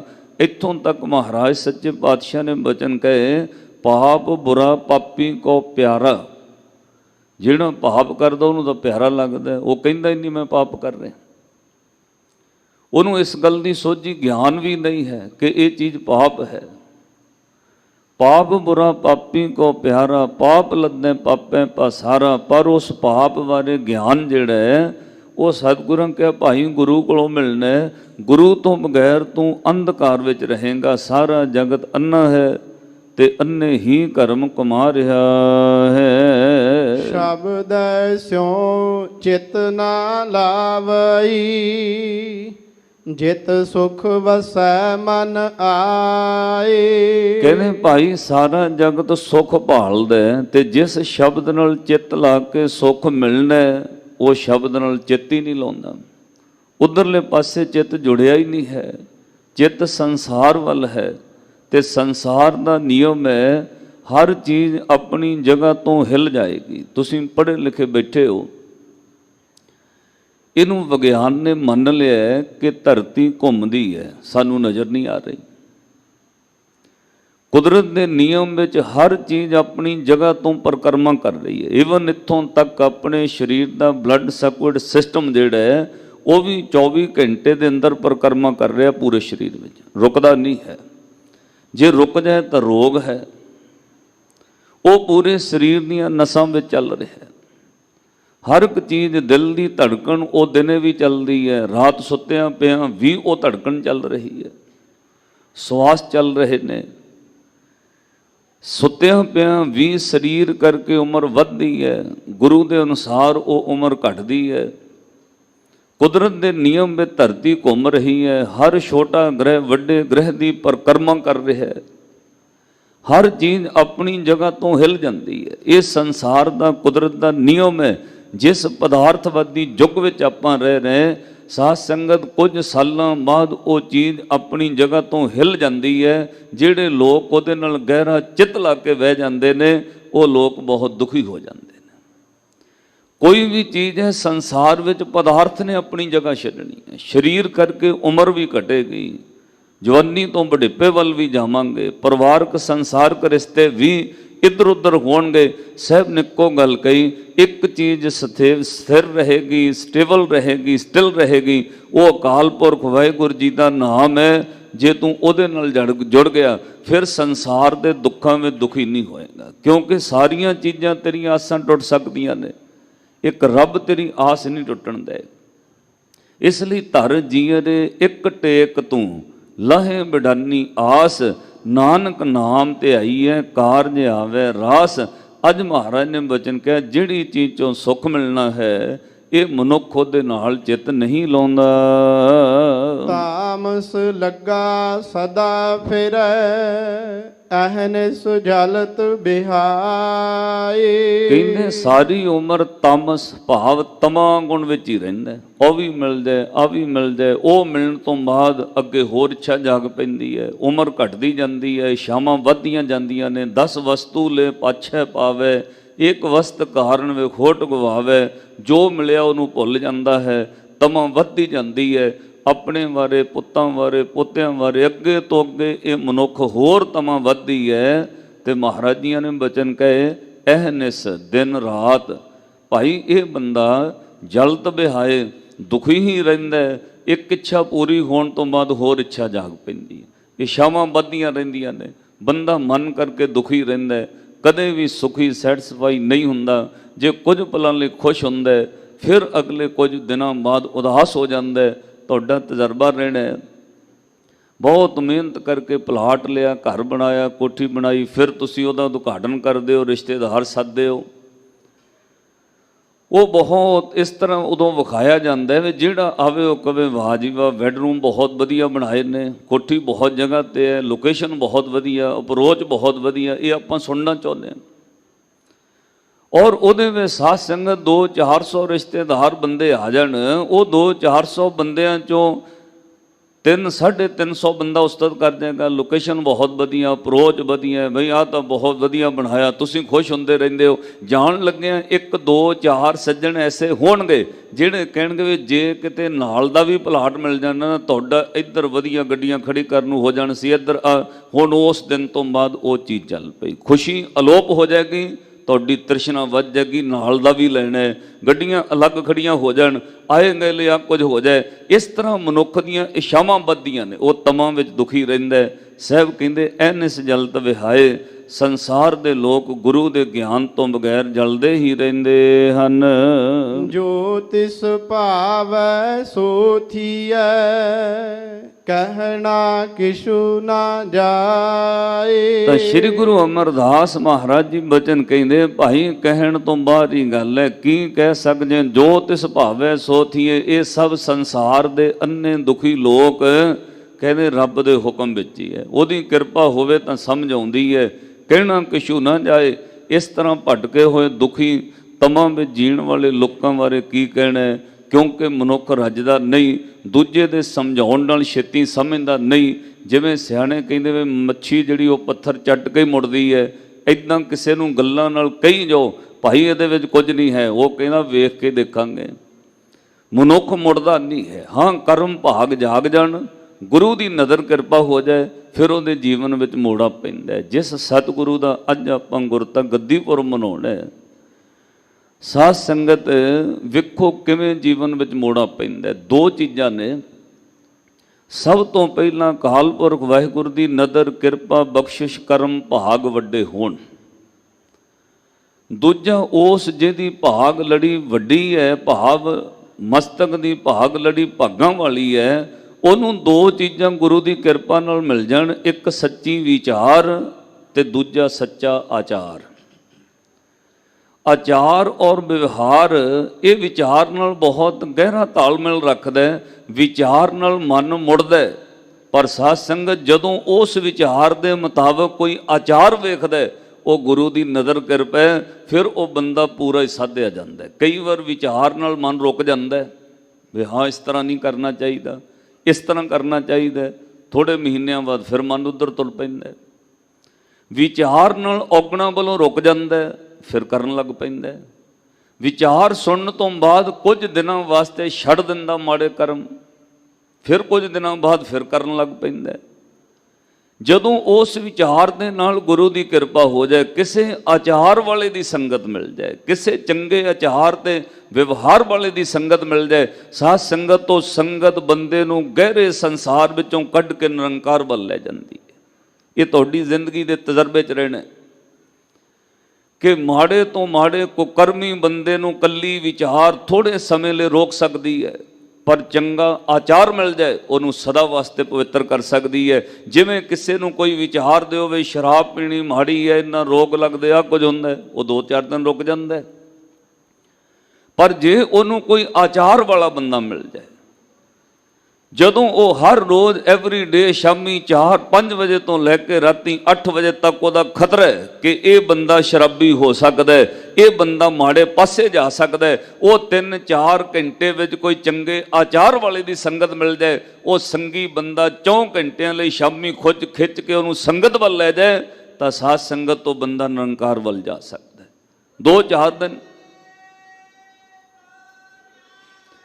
ਇਸੇ ਲਈ ਸਾਹਿਬ ਨੇ ਸੰਗਤ ਵੱਲ ਪ੍ਰੇਰਿਆ। ਉਹ ਵਕਤ ਜਦੋਂ ਉਹ ਬੰਦਾ ਮਾੜੇ ਪਾਸੇ ਜਾਣ ਦੀ ਸੰਭਾਵਨਾ ਹੈ, ਉਦੋਂ ਤੈਨੂੰ ਆਚਾਰ ਵਾਲੇ ਬੰਦੇ ਮਿਲ ਜਾਣ, ਉਦੋਂ ਕੋਈ ਜੀਵਨ ਵਿਵਹਾਰ ਵਾਲੇ ਲੋਕਾਂ ਦੀ ਸੰਗਤ ਮਿਲ ਜਾਏ, ਤੈਨੂੰ ਖਿੱਚ ਕੇ ਦਲਦਲ ਵਿੱਚੋਂ ਲੈ ਜਾਣਗੇ। ਸਾਧ ਸੰਗਤ ਇਸੇ ਲਈ ਸਾਹਿਬ ਨੇ ਕਿਹਾ, ਮੇਰੇ ਮਾਧੋ ਜੀ ਸਤ ਸੰਗਤ ਮਿਲੇ ਸੋ ਤਰਿਆ, ਗੁਰ ਪ੍ਰਸਾਦ ਪਰਮ ਪਦ ਪਾਇਆ, ਸੁਕੇ ਕਾਸ਼ਟ ਹਰਿਆ। ਅੱਜ ਭਾਈ ਲਹਿਣਾ ਧੰਨ ਗੁਰੂ ਅੰਗਦ ਦੇ ਮਹਾਰਾਜ ਬਾਬੇ ਲਹਿਣੇ ਨੂੰ ਇੱਕ ਸ਼ਬਦ ਸੁਣਿਆ। ਉਮਰ ਪਤਾ ਉਸ ਵਕਤ ਕਿੰਨੀ ਹੈ? ਤਕਰੀਬਨ 28 ਸਾਲ, ਪਰ ਜਵਾਨੀ ਦਾ ਵਕਤ ਹੈ। ਬਾਬਾ ਫੇਰੂਮਲ ਬਹੁਤ ਵੱਡੇ ਵਪਾਰੀ ਰਹੇ ਨੇ, ਉਹਨਾਂ ਦਾ ਕਾਰੋਬਾਰ ਮਾਲਵੇ ਤੋਂ ਚੁੱਕ ਕੇ ਉਹਨਾਂ ਨੇ ਇੱਧਰ ਮਾਝੇ ਦੀ ਹੱਦ ਵਿੱਚ ਲਿਆਂਦਾ। ਸੰਗਰ ਤੋਂ ਲੈ ਕੇ ਖਡੂਰ ਤੋਂ ਲੈ ਕੇ ਹਰੀ ਕੇ ਪੱਤਣ ਤੱਕ ਉਹਨਾਂ ਦਾ ਕਾਰੋਬਾਰ, ਲੈਣ ਦੇਣ, ਲੋਕਾਂ ਨਾਲ ਵਪਾਰ। ਤੇ ਆਪਣੇ ਪੁੱਤਰ ਦਾ ਨਾਮ ਹੀ ਉਹਨਾਂ ਸ਼ੁਰੂ ਤੋਂ ਰੱਖਿਆ, ਵਪਾਰੀ ਸਨ। ਮੇਰੇ ਪੁੱਤਰ ਦਾ ਨਾਮ ਹੋਏਗਾ ਲਹਿਣਾ। ਕਿਉਂ? ਲਹਿਣੇ ਦਾ ਅਰਥ ਹੈ ਵੀ ਇਹਨੇ ਕਿਸੇ ਤੋਂ ਲੈਣੇ ਹੀ ਹੋਣਗੇ, ਦੇਣਾ ਨਹੀਂ ਹੋਏਗਾ ਕਿਸੇ। ਇਹ ਜਦੋਂ ਹੋਵੇ ਜ਼ਿੰਦਗੀ 'ਚ ਲਵੇ ਕਿਸੇ ਤੋਂ, ਉਤੋਂ ਵੀ ਪੈਸੇ ਲੈਣੇ ਨੇ, ਉਤੋਂ ਵੀ ਇਹ ਕਿਸੇ ਦਾ ਦੇਣਦਾਰ ਨਾ ਹੋਵੇ, ਕਿਸੇ ਦਾ ਕਰਜ਼ਾਈ ਨਾ ਹੋਵੇ, ਇਹ ਜਦੋਂ ਹੋਵੇ ਕਿਸੇ ਤੋਂ ਲੈਣ ਵਾਲਾ ਹੀ ਬਣੇ। ਇਸ ਲਈ ਨਾਮ ਲੈਣਾ ਰੱਖ ਦਿੱਤਾ। ਹੁਣ ਡਿਊਟੀ ਵੀ ਉਹ ਲਾ ਦਿੱਤੀ, ਬੇਟਾ ਮੇਰਾ ਕਾਰੋ ਵਿਹਾਰ ਹੈ, ਫਲਾਨੇ ਵਪਾਰੀ ਕੋਲੋਂ ਇੰਨੇ ਪੈਸੇ ਲੈਣੇ, ਫਲਾਨੀ ਜਗ੍ਹਾ ਤੋਂ ਆਹ ਚੀਜ਼ ਲਿਆਉਣੀ, ਇਹ ਕੰਮ ਚੱਲਦਾ। 28 ਸਾਲ ਦੀ ਤਕਰੀਬਨ ਉਮਰ ਹੋਈ। ਇਤਿਹਾਸ ਕਹਿੰਦਾ ਸਨ 1526 ਵਿੱਚ ਪਿਤਾ ਜੀ ਚੜ੍ਹਾਈ ਕਰ ਗਏ। ਬਾਬਾ ਫੇਰੂ ਮਲ ਜੀ ਦਾ ਇੱਕ ਧਾਰਮਿਕ ਕਰਮ ਸੀ, ਉਹ ਹਰ ਸਾਲ ਯਾਤਰਾ ਲੈ ਕੇ ਜਾਂਦੇ ਸਨ ਦੇਵੀ ਦੇ। ਸਰੀਰ ਛੱਡਣ ਤੋਂ ਪਹਿਲਾਂ ਆਪਣੇ ਪੁੱਤਰ ਨੂੰ ਕਿਹਾ, ਪੁੱਤਰ ਕਾਰੋਬਾਰ ਵੀ ਤੂੰ ਸੰਭਾਲਣਾ, ਨਾਲ ਧਰਮ ਦਾ ਕਰਮ ਵੀ ਕਰਨਾ, ਆਹ ਲੋਕਾਂ ਨੂੰ ਸੇਵਾ ਯਾਤਰਾ ਜੋ ਮੈਂ ਕਰਮ ਕਰਨੇ ਆ ਉਹ ਵੀ ਤੂੰ ਕਰਦੇ ਰਹਿਣਾ। ਆਪਣੇ ਪਿਤਾ ਦੀ ਜ਼ਿੰਮੇਵਾਰੀ ਕਾਰੋਬਾਰ ਵੀ ਸੰਭਾਲ ਲਿਆ ਤੇ ਧਰਮ ਦਾ ਕਰਮ ਵੀ। ਬਹੁਤੇ ਕਰਮ ਅਸੀਂ ਇਸੇ ਤਰ੍ਹਾਂ ਕਰ ਰਹੇ ਹਾਂ, ਸਾਡੇ ਮਾਂ-ਪਿਓ ਕਰਦੇ ਸੀ। ਬਹੁਤ ਲੋਕ ਨੇ ਜਿਹੜੇ ਇਹਨਾਂ ਦਿਨਾਂ ਵਿੱਚ ਸ਼ਰਾਧ ਕਰਦੇ। ਮੈਂ ਉਹਨਾਂ ਨੂੰ ਪੁੱਛਿਆ ਕਾਹਦੇ ਵਾਸਤੇ? ਕਹਿੰਦੇ ਜੀ ਉਹ ਬਜ਼ੁਰਗ ਕਰਦੇ ਸੀ, ਉਹਨਾਂ ਨੂੰ ਇਸ ਗੱਲ ਦਾ ਕੋਈ ਪਤਾ ਨਹੀਂ। ਹੁਣ ਬਾਬਾ ਲੈਣਾ ਉਹ ਕਰਮ ਕਰਨ ਲੱਗ ਪਏ। ਇਤਿਹਾਸ ਕਹਿੰਦਾ ਵੀ 6 ਸਾਲ ਪਿਤਾ ਜੀ ਤੋਂ ਬਾਅਦ ਯਾਤਰਾ ਜਾਂਦੇ ਰਹੇ। 6 ਸਾਲ 1526 ਤੋਂ ਲੈ ਕੇ ਸਨ 1532 ਤੱਕ 6 ਸਾਲ ਯਾਤਰਾ ਲੈ ਕੇ ਜਾਂਦੇ ਰਹੇ। 6 ਸਾਲਾਂ ਬਾਅਦ ਇੱਕ ਵਿਚਾਰ ਸੁਣੀ, ਇੱਕ ਸ਼ਬਦ ਸੁਣਿਆ ਜੋ ਭਾਈ ਜੋਧ ਸਾਹਿਬ ਦੀ ਰਸਨਾ ਤੋਂ ਧੰਨ ਗੁਰੂ ਨਾਨਕ ਸਾਹਿਬ ਮਹਾਰਾਜ ਦਾ ਉਚਾਰਨ ਕੀਤਾ ਹੋਇਆ। ਆਸਾ ਦੀ ਵਾਰ ਅੰਦਰ 21ਵੀਂ ਪੌੜੀ ਹੈ, ਜਿਤ ਸਾਹਿਬ ਸੁਖ ਪਾਈਐ ਸੋ ਸਾਹਿਬ ਸਦਾ ਸੰਭਾਲੀਐ, ਜਿਤ ਕੀਤਾ ਪਾਈਐ ਆਪਣਾ ਸਾ ਘਾਲ ਬੁਰੀ ਕਿਉਂ ਘਾਲੀਐ, ਮੰਦਾ ਮੂਲ ਨਾ ਕੀਚਈ ਦੇ ਲੰਮੀ ਨਦਰ ਨਿਹਾਲੀਐ, ਕਿਛ ਲਾਹੇ ਉੱਪਰ ਘਾਲੀਐ। ਜਦੋਂ ਆ ਪੌੜੀ ਸੁਣੀ ਨਾ ਤੇ ਅੰਦਰ ਵਿਚਾਰ ਸ਼ੁਰੂ ਹੋ ਗਈ, ਉਹ ਕਿਹੜਾ ਸਾਹਿਬ ਹੈ ਜਿਹਨੂੰ ਸੇਵਣ ਨਾਲ ਸੁੱਖ ਮਿਲਦਾ ਹੈ। ਮੇਰੇ ਕੋਲ ਪੈਸਾ ਕਾਰੋਬਾਰ ਵੀ ਬਹੁਤ ਹੈ, ਮੈਂ ਧਾਰਮਿਕ ਕਰਮ ਦੇਵੀ ਯਾਤਰਾ ਲਈ ਵੀ ਜਾਂਦਾ, ਲੋਕਾਂ ਨੂੰ ਵੀ ਲੈ ਕੇ ਜਾਂਦਾ, ਪਰ ਮੇਰੇ ਕੋਲ ਉਹ ਸੁੱਖ ਨਹੀਂ। ਫਿਰ ਵੀ ਇਹ ਸੰਸਾਰ ਦੀ ਮਾਇਆ ਦੇ ਬੰਧਨ, ਤ੍ਰਿਸ਼ਨਾ, ਰੋਗ, ਘਰ ਵਿੱਚ ਵਿਕਲ, ਇਹ ਸਭ ਕੁਝ ਹੈ। ਉਹ ਕਿਹੜਾ ਸਾਹਿਬ ਹੈ ਜਿਹਨੂੰ ਸਿਮਰਨ ਨਾਲ ਸੁੱਖ ਮਿਲਦਾ ਹੈ। ਜਿਤ ਸੇਵੇ ਸੁਖ ਪਾਈਐ ਸੋ ਸਾਹਿਬ ਸਦਾ ਸੰਭਾਲੀਐ, ਉਹ ਕਿਹੜਾ ਸਾਹਿਬ ਹੈ ਜਿਹਨੂੰ ਸੰਭਾਲਣ ਨਾਲ, ਸਿਮਰਨ ਨਾਲ ਸੁੱਖ ਪ੍ਰਾਪਤ ਹੁੰਦਾ ਹੈ। ਹੁਣ ਵਿਚਾਰ ਅੰਦਰ ਚੱਲ ਪਈ, ਮੰਦਾ ਮੂਲ ਨਾ ਕੀਚਈ ਦੇ ਲੰਮੀ ਨਦਰ ਨਿਹਾਲੀਐ। ਭਾਈ ਜਿਹਦੇ ਕਰਕੇ ਪਛਤਾਉਣਾ ਪਵੇ ਉਹ ਕਰਮ ਨਾ ਕਰ, ਉਹਨੂੰ ਸਿਮਰ ਜਿਹਨੂੰ ਸਿਮਰ ਕੇ ਸੁੱਖ ਮਿਲਦਾ ਹੈ। ਅੰਦਰ ਵਿਚਾਰ ਚੱਲ ਪਈ, ਕੀ ਇਹ ਸੁੱਖ ਹੋ ਵੀ ਸਕਦਾ ਹੈ? ਕੱਲੀ ਵਿਚਾਰ ਸੁਣੀ ਨਹੀਂ, ਹੁਣ ਗੁਰੂ ਨਾਨਕ ਸਾਹਿਬ ਦੀ ਨਜ਼ਰ ਹੋਈ, ਆਚਾਰ ਵੀ ਸਾਹਮਣੇ ਆ ਕੇ ਖੜ ਗਏ। ਮੈਂ ਪਹਿਲਾਂ ਬੇਨਤੀ ਕੀਤੀ, ਵਿਚਾਰ ਰੋਕਦਾ ਕੁਝ ਦਿਨਾਂ ਵਾਸਤੇ, ਤੁਹਾਡੇ ਵਿਚਾਰ ਰੁਕ ਸਕਦੇ ਨੇ। ਵਿਚਾਰ ਨਾਲ ਵਿਚਾਰ ਟਕਰਾ ਕੇ ਵਿਚਾਰ ਮੰਦੇ ਰੁਕ ਜਾਂਦੇ ਨੇ, ਪਰ ਉਸ ਵਕਤ ਕੋਈ ਚੰਗਾ ਆਚਾਰ ਚਾਹੀਦਾ ਜਿਹੜਾ ਤੁਹਾਨੂੰ ਖਿੱਚ ਕੇ ਚੰਗੇ ਪਾਸੇ ਲੈ ਜਾਏ। ਜਦੋਂ ਬਾਬਾ ਲਹਿਣਾ ਜੀ ਨੇ ਵਿਚਾਰ ਸੁਣੀ, ਅੰਦਰ ਉਹ ਵਿਚਾਰ ਚੱਲ ਪਈ, ਆਪਣੀਆਂ ਵਿਚਾਰਾਂ ਰੁਕ ਗਈਆਂ, ਗੁਰੂ ਦੀ ਵਿਚਾਰ ਸ਼ੁਰੂ ਹੋ ਗਈ। ਨਜ਼ਰ ਹੋਈ ਉਹਨਾਂ ਦਿਨਾਂ ਵਿੱਚ ਆਚਾਰ ਵੀ ਸਾਹਮਣੇ ਆ ਗਿਆ। ਇਤਿਹਾਸ ਕਹਿੰਦਾ ਜਿਹੜੀ ਹੱਟ ਦੁਕਾਨ ਕਰਿਆਨੇ ਦੀ ਕਰਦੇ ਨੇ ਨਾ, ਉਸ ਹੱਟ ਤੇ ਅੱਜ ਬੈਠੇ ਨੇ, ਸ਼ਾਮਾਂ ਪਈਆਂ ਨੇ, ਇੱਕ ਗਰੀਬਣਾ ਜਿਹਾ ਸੱਜਣ ਸੌਦਾ ਲੈਣ ਆਇਆ। ਇਹ ਅੱਗੇ ਵੀ ਆਉਂਦਾ, ਅੱਜ ਭਾਈ ਲਹਿਣਾ ਜੀ ਨੇ ਵੇਖਿਆ ਕਈ ਦਿਨਾਂ ਬਾਅਦ ਆਇਆ, ਕਿਉਂਕਿ ਜਿਹੜਾ ਪੱਕਾ ਗ੍ਰਾਹਕ ਹੋਵੇ ਮਾਲਕ ਨੂੰ ਵੀ ਪਤਾ ਹੁੰਦਾ ਗਾਹਕ ਪੱਕਾ ਹੈ, ਗ੍ਰਾਹਕ ਨੂੰ ਵੀ ਪਤਾ ਦੁਕਾਨ ਪੱਕੀ। ਜਦੋਂ ਆਏ ਤੇ ਮਨ 'ਚ ਆਇਆ ਕਈ ਦਿਨਾਂ ਬਾਅਦ ਆਇਆ, ਖਬਰਸਾਰ ਪੁੱਛ ਲਈ, ਮਿੱਠ ਬੋਲੜੇ ਸਨ, ਭਾਈ ਇੰਨੇ ਦਿਨ ਆਏ ਨਹੀਂ, ਕਿੱਧਰ ਰਹੇ ਹੋ, ਸੌਦਾ ਲੈਣ ਨਹੀਂ ਆਏ? ਅੱਗੇ ਤੂੰ ਰੋਜ਼ ਆਉਣਾ। ਤਾਂ ਗਰੀਬਣਾ ਜਿਹਾ ਸਿੱਖ ਕਹਿੰਦਾ ਕੋਈ ਸਿਹਤ ਵੀ ਠੀਕ ਨਹੀਂ ਸੀ, ਕਾਰੋਬਾਰ ਵੀ ਨਹੀਂ, ਦਿਹਾੜੀ ਨਹੀਂ ਲੱਗੀ, ਪੈਸੇ ਨਹੀਂ ਸਨ, ਚਲੋ ਇੱਦਾਂ ਗੁਜ਼ਾਰਾ ਚੱਲਦਾ ਰਿਹਾ। ਹੁਣ ਦਿਹਾੜੀ ਲੱਗੀ ਹੈ ਤੇ ਸੌਦੇ ਲੈਣ ਆ ਗਏ। 4 ਅੰਨੇ ਤਲੀ ਦੇ ਅੱਗੇ ਧਰੇ ਤੇ ਸੌਦੇ ਕਿਹਾ, ਆਟਾ ਵੀ ਪਾ ਦਿਓ, ਥੋੜੀ ਦਾਲ ਪਾ ਦਿਓ, ਨਮਕ ਸਹਾਰ ਪਾ ਦਿਓ, ਜੋ ਜੋ ਚੀਜ਼ਾਂ ਘਰ ਦੇ ਪਕਵਾਨ ਲਈ ਥੋੜੀਆਂ ਥੋੜੀਆਂ ਚਾਹੀਦੀਆਂ ਸਨ, ਉਨਿਆਂ ਪੈਸੇ ਦੀ ਥੋੜੀ ਥੋੜੀ ਚੀਜ਼ ਆਈ। ਜਦੋਂ ਸਾਰਾ ਕੁਝ ਪਾਣ ਲੱਗੇ ਤੇ ਭਾਈ ਲੈਣਾ, ਹੁਣ ਦਇਆ ਤੰਦਰ ਹੈ ਨਾ, ਜਿੱਥੋਂ ਧਰਮ ਪੈਦਾ ਹੋਣਾ ਉੱਥੇ ਧੌਲ ਧਰਮ, ਦਇਆ ਕਾ ਪੂਤ, ਦਇਆ ਚਾਹੀਦੀ ਹੈ। ਉਸ ਗਰੀਬੜੇ ਸਿੱਖ ਦੀ ਗਰੀਬੀ, ਇਮਾਨਦਾਰੀ, ਪਿਆਰ ਉੱਤੇ ਥੋੜੀ ਜਿਹੀ ਦਇਆ ਆਈ। ਦੁਕਾਨਦਾਰ ਨੇ ਆਟਾ ਥੋੜਾ ਵੱਧ ਪਾ ਦਿੱਤਾ। ਗ੍ਰਾਹਕ ਪੁੱਛਦਾ, ਇਹਦਾ ਨਾਮ ਇਤਿਹਾਸ ਵਿੱਚ ਆਇਆ ਭਾਈ ਸ਼ੀਆਂ। ਭਾਈ ਸ਼ੀਆਂ ਸਾਹਿਬ ਪੁੱਛਦੇ ਨੇ ਦੁਕਾਨਦਾਰ ਨੂੰ, ਲਾਲਾ ਜੀ ਰੇਟ ਘਟ ਗਿਆ ਜਾਂ ਤੁਹਾਨੂੰ ਭੁਲੇਖਾ ਲੱਗ ਗਿਆ? ਮੈਂ ਰੋਜ਼ ਲਿਜਾਣ ਵਾਲਾ, ਇੰਨੇ ਪੈਸਿਆਂ ਦਾ ਇੰਨਾ ਆਟਾ ਨਹੀਂ ਆਉਂਦਾ, ਜਾਂ ਤੇ ਤੁਹਾਨੂੰ ਭੁਲੇਖਾ ਲੱਗ ਗਿਆ ਤੇ ਜਾਂ ਫਿਰ ਰੇਟ ਘਟ ਗਿਆ। ਦੁਕਾਨਦਾਰ ਬੋਲਿਆ, ਨਾ ਰੇਟ ਘਟਿਆ ਨਾ ਮੈਨੂੰ ਭੁਲੇਖਾ ਲੱਗਾ, ਮੈਂ ਜਾਣ ਬੁੱਝ ਕੇ ਆਟਾ ਵੱਧ ਪਾਇਆ। ਪਤਾ ਕਿਉਂ? ਉਹ ਤੂੰ ਗਰੀਬ ਹੈ, 2-3 ਦਿਨ ਗੁਜ਼ਰੇ ਤੇਰੇ ਘਰ ਰੋਟੀ ਸ਼ਾਇਦ ਪੱਕੀ ਕਿ ਨਹੀਂ ਪੱਕੀ, ਆਟਾ ਵੱਧ ਇਸ ਲਈ ਪਾਇਆ, 2 ਦਿਨ ਪ੍ਰਸ਼ਾਦਾ ਪੱਕ ਜਾਏਗਾ, 1 ਅੱਧੇ ਦਿਨ ਦੀ ਕਮਾਈ ਬਚ ਜਾਏਗੀ, ਤੂੰ ਵੀ ਸੁੱਖ ਲੈ ਲੈਂਗਾ। ਹੱਥ ਜੋੜ ਭਾਈ ਸ਼ੀਏ ਨੇ ਕਿਹਾ ਦੁਕਾਨਦਾਰ ਨੂੰ, ਲਾਲਾ ਜੀ ਇਹ ਮੇਰੇ ਗੁਰੂ ਦਾ ਹੁਕਮ ਨਹੀਂ, ਮੇਰੇ ਗੁਰੂ ਦਾ ਹੁਕਮ ਹੈ, ਹੱਕ ਪਰਾਇਆ ਨਾਨਕਾ ਉਸ ਸੂਰ ਉਸ ਗਾਏ, ਗੁਰਪੀਰ ਹਮਾ ਤਾਂ ਭਰੇ ਜਹਾਂ ਮੁਰਦਾਰ ਨਾ ਖਾਏ। ਮੈਂ ਆਪਣਾ ਹੱਕ ਖਾਨਾ, ਇਸ ਤਰ੍ਹਾਂ ਨਹੀਂ। ਆ ਕਿਰਤ ਕਰਨ ਲਈ ਗੁਰੂ ਨੇ ਹੱਥ ਦਿੱਤੇ ਨੇ, ਵਾਧੂ ਪਾਇਆ ਆਟਾ ਕੱਢ ਲਓ, ਮੈਂ ਹੱਕ ਨਹੀਂ ਪਰਾਇਆ ਖਾ ਸਕਦਾ, ਮੈਂ ਆਪਣੇ ਹੱਕ ਦੀ ਖਾਣੀ ਹੈ, ਮੇਰੇ ਗੁਰੂ ਦਾ ਹੁਕਮ ਹੈ, ਪਰਾਇਆ ਹੱਕ ਨਹੀਂ, ਮੰਗਵਾ ਨਹੀਂ। ਲਾਲਾ ਜੀ ਆਟਾ ਕੱਢ ਲਓ। ਬੜਾ ਹੈਰਾਨ ਹੋਇਆ, ਉਹਨੇ ਆਟਾ ਕੱਢ ਲਿਆ। ਮਨ ਅੰਦਰ ਆਉਂਦਾ, ਇਹਦਾ ਕਿਹੜਾ ਗੁਰੂ ਹੈ? ਹੁਣ ਜਿਹੜੀ ਗੱਲ ਵਿਚਾਰਵੇ ਥੋੜੇ ਦਿਨ ਪਹਿਲਾਂ ਸੁਣੀ ਸੀ ਭਾਈ ਜੋਤ ਸਾਹਿਬ ਕੋਲੋਂ, ਜਿਤ ਸੇਵਿਆ ਸੁਖ ਪਾਈਐ ਸੋ ਸਾਹਿਬ ਸਦਾ ਸੰਭਾਲੀਐ, ਅੱਜ ਵੇਖਿਆ ਬੰਦਾ ਘੱਟ ਵਿੱਚ ਵੀ ਸੁਖੀ ਹੈ, ਥੋੜੇ ਵਿੱਚ ਵੀ ਸੁਖੀ ਹੈ। ਹੱਥ ਜੋੜ ਕਹਿੰਦਾ, ਤੇਰਾ ਗੁਰੂ ਕੌਣ ਹੈ? ਉਹਨੇ ਕਿਹਾ, ਮੇਰਾ ਗੁਰੂ ਧੰਨ ਗੁਰੂ ਨਾਨਕ ਸਾਹਿਬ, ਮੇਰਾ ਗੁਰੂ ਧੰਨ ਗੁਰੂ ਨਾਨਕ ਸਾਹਿਬ ਸ਼੍ਰੀ ਕਰਤਾਰਪੁਰ ਰਹਿੰਦੇ ਨੇ। ਇੰਨਾ ਕਹਿ ਕੇ ਸੌਦੇ ਚੋਂ ਕਾਟਾ ਲੈ ਕੇ ਭਾਈ ਸ਼ੀਆਂ ਤੁਰ ਗਏ। ਉਹ ਦੁਕਾਨਦਾਰ ਦੇ ਮਨ ਵਿੱਚ ਖਿਆਲ ਆਉਂਦਾ, ਵੇਖਾਂ ਤਾਂ ਸਹੀ, ਇਹ 3-4 ਦਿਨ ਦੀ ਘਰ ਵਿੱਚ ਰੋਟੀ ਨਹੀਂ ਪੱਕੀ, ਅੱਜ ਇੰਨਾ ਕਾਟਾ ਲੈ ਕੇ ਚੱਲਿਆ 3-4 ਪ੍ਰਸ਼ਾਦਿਆਂ ਦਾ, ਇਹਦੇ ਘਰ ਵਾਲੇ ਤਾਂ ਇੱਕ ਦੂਜੇ ਤੋਂ ਖੋ ਖੋ ਕੇ ਖਾਣਗੇ, ਕਿਉਂ ਭੁੱਖੇ ਹੋਣਗੇ? ਵੇਖਾਂ ਕਿਸ ਤਰ੍ਹਾਂ ਦੇ ਨੇ। ਦੁਕਾਨਦਾਰ ਮਗਰ ਤੁਰ ਗਿਆ, ਪੈਰ ਦੱਬਦਿਆਂ ਥੋੜੀ ਬਾਟ ਨਾਲ ਜਾ ਰਿਹਾ। ਕਹਿੰਦੇ ਨੇ ਜਾ ਕੇ ਉਸ ਕੱਚੇ ਘਰ ਦੇ ਬਾਹਰ ਲੱਗੀ ਹੋਈ ਉਹ ਲੱਕੜੀਆਂ ਦੀ ਇੱਟੀ ਉਹਦੇ ਕੋਲ ਖਲੋ ਗਿਆ। ਭਾਈ ਸ਼ੀਏ ਨੇ ਆਟਾ ਸਮਾਨ ਘਰ ਵਿੱਚ ਜਾ ਕੇ ਦਿੱਤਾ, ਘਰ ਵਾਲੀ ਨੇ ਭੋਜਨ ਤਿਆਰ ਕਰਨਾ ਸ਼ੁਰੂ ਕੀਤਾ। ਛੋਟਾ ਜਿਹਾ ਬੱਚਾ ਭਾਈ ਸ਼ੀਏ ਨੇ ਬੱਚੀ ਆਪਣੀ ਗੋਦੀ ਵਿੱਚ ਚੁੱਕ ਲਈ, ਘੜੇ ਚੋਂ ਪਾਣੀ ਪੀਣ ਲਈ ਉਹਦੇ ਘਰ ਵਾਲੀ ਨੇ ਦੇ ਦਿੱਤਾ। ਪਾਣੀ ਪੀ ਕੇ ਭਾਈ ਸ਼ੀਆਂ ਆਪਣੀ ਬੱਚੀ ਨੂੰ ਖਿਡਾਉਂਦਾ, ਪਿਆਰ ਕਰਦਾ। ਇੰਨੇ ਨੂੰ ਪ੍ਰਸ਼ਾਦਾ ਬਣ ਗਿਆ, ਅਜੇ ਥਾਲ ਵਿੱਚ ਪਰੋਸ ਕੇ ਦਾਲ ਧਰ ਕੇ ਛਕਣ ਹੀ ਲੱਗੇ ਨੇ। ਉਹ ਲਾਲਾ ਦੁਕਾਨਦਾਰ ਵੇਖਦਾ ਤੇ ਇਤਿਹਾਸ ਕਹਿੰਦਾ, ਇੰਨੇ ਨੂੰ ਦਰਵਾਜ਼ੇ ਤੇ ਇੱਕ ਫਕੀਰ ਸਾਧੂ ਆ ਕੇ ਆਵਾਜ਼ ਦਿੰਦਾ, ਭਾਈ ਸ਼ੀਏ। ਆਵਾਜ਼ ਸੁਣ ਕੇ ਮਨ ਚ ਆਇਆ, ਮੇਰਾ ਨਾਂ ਲੈ ਕੇ ਕਿਸੇ ਨੇ ਬੁਲਾਇਆ। ਪ੍ਰਸ਼ਾਦਾ ਛੱਡਿਆ, ਉੱਠ ਕੇ ਦਰਵਾਜ਼ੇ ਚਲੇ ਗਏ। ਜਦੋਂ ਦਰਵਾਜ਼ੇ ਗਏ ਤੇ ਇੱਕ ਫਕੀਰ ਸਾਧੂ ਖੜਾ ਹੈ। ਦੱਸੋ ਬਾਬਾ ਜੀ। ਉਹ ਸਾਧੂ ਬੋਲਿਆ, ਭਾਈ ਸ਼ੀਏ ਮੈਂ ਇਸ ਨਗਰ ਵਿੱਚ ਪਹਿਲੀ ਵਾਰ ਆਇਆ, ਭੁੱਖ ਲੱਗੀ ਸੀ, ਪੁੱਛਿਆ ਭਾਈ ਕਿਤੋਂ ਪ੍ਰਸ਼ਾਦਾ ਮਿਲ ਸਕਦਾ ਹੈ? ਤੇ ਪਿੰਡ ਵਾਲਿਆਂ ਇੱਕ ਗੱਲ ਕਹੀ ਹੈ, ਹੋਰ ਕਿਸੇ ਦੇ ਘਰ ਪ੍ਰਸ਼ਾਦਾ ਮਿਲੇ ਜਾਂ ਨਾ ਮਿਲੇ, ਇੱਕ ਗੁਰੂ ਨਾਨਕ ਦਾ ਸਿੱਖ ਰਹਿੰਦਾ ਭਾਈ ਸ਼ੀਆਂ, ਉਹਦੇ ਘਰ ਪ੍ਰਸ਼ਾਦਾ ਜ਼ਰੂਰ ਮਿਲਦਾ ਹੈ।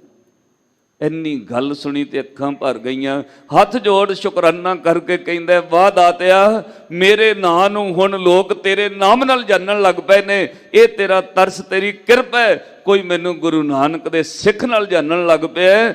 ਹੱਥ ਜੋੜ ਕੇ ਆਓ ਬਾਬਾ ਜੀ। ਉਹ ਭਿਖਾਰੀ ਨੂੰ ਸਾਧੂ ਨੂੰ ਬਿਠਾਇਆ, ਥਾਲੀ ਪ੍ਰਸ਼ਾਦਿਆਂ ਵਾਲੀ ਅੱਗੇ ਕਰ ਦਿੱਤੀ। ਸਾਧੂ ਨੇ ਵੇਖਿਆ ਵੀ ਪ੍ਰਸ਼ਾਦੇ ਦੇ ਕੋਲ ਵੀ ਘੱਟ ਹੀ ਲੱਗਦੇ ਨੇ, ਕਿਉਂ ਅਨੁਮਾਨ ਲੱਗ ਹੀ ਜਾਂਦਾ। 2 ਪ੍ਰਸ਼ਾਦੇ ਉਹ ਸਾਧੂ ਨੇ ਛਕੇ।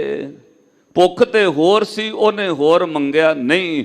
ਇੰਜ ਲੱਗਾ ਵੀ ਇੱਕ ਹੀ ਪ੍ਰਸ਼ਾਦਾ ਜਾਪਦਾ ਇਹਨਾਂ ਕੋਲ ਬਚਿਆ। ਉਹ 2 ਛਕ ਕੇ ਧੰਨਵਾਦ ਸ਼ੁਕਰਾਨਾ ਕਰਕੇ ਸਾਧੂ ਚਲਾ ਗਿਆ। ਬਾਹਰ ਖਲੋਤਾ ਲਾਲਾ ਵੇਖਦਾ, ਵਾਹ ਓਏ, ਆ ਉਹ ਸੁੱਖ ਹੈ ਜਿਹੜਾ ਕੋਲ ਨਾ ਹੁੰਦਿਆਂ ਵੀ ਕੋਈ ਸੁਖੀ ਹੈ। ਇਹ ਆਪਣੇ ਸਾਹਿਬ ਨੂੰ ਸੇਵਦਾ ਹੈ, ਇੱਥੇ ਦੂਜਿਆਂ ਨੂੰ ਛਕਾ ਕੇ ਵੀ ਸੁਖੀ ਹੈ। ਲੋਕ ਦੂਜਿਆਂ ਦਾ ਖੋ ਕੇ ਵੀ ਦੁਖੀ ਹੁੰਦੇ ਨੇ।